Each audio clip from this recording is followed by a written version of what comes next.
नवी मुंबईतील एक हायवे, एक ट्रक शांतपणे जात होता आणि अचानक एका गाडीने त्या ट्रकची मागून धडक घेतली। हा एक किरकोळ अपघात होता, पण या अपघाताने एका मोठ्या गुन्ह्याची सुरुवात केली। राम मंडळी, आज आपण अशा एका घटनेबद्दल बोलणार आहोत ज्याने अख्ख्या महाराष्ट्राला हादरवून सोडलं आहे।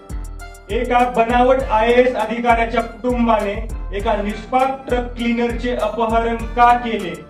पोलिसांनी तपास सुरू केला तेव्हा त्यांना कोणत्या अडथळ्यांना सामना करावा लागला आणि या सगळ्या प्रकरणाला एक धक्कादायक ट्विस्ट कसा मिळाला जेव्हा पोलिसांवरच कुत्रे सोडण्यात आले?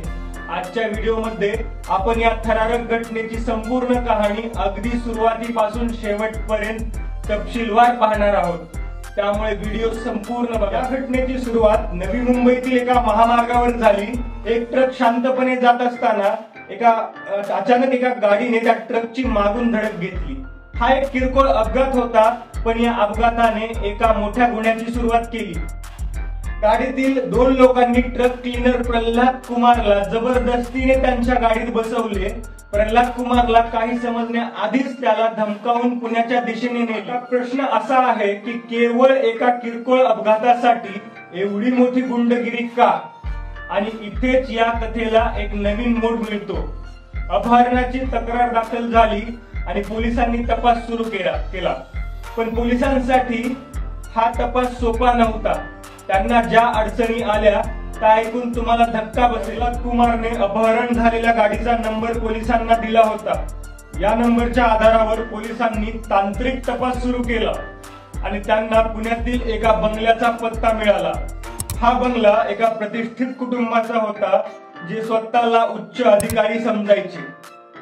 पोलिसांनी बंगल्यावर धडक दिली, पण त्यांना आत प्रवेश मिळाला नाही। बंगल्याची मालकीन मनोरमा खेडकर हिने पोलिसांना सहकार्य करण्यास नकार दिला। पोलिसांना आत येऊ दिले नाही।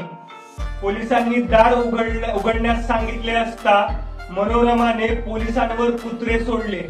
पोलिसांच्या तपास कार्यात असा अडथळा आणल्याने प्रकरण अधिक गंभीर बनले। तुम्हाला वाटत असेल की हे प्रकरण इथेच संपले, पण थांबा, या कुटुंबाचा भूतकाळही तितकाच वादग्रस्त आहे।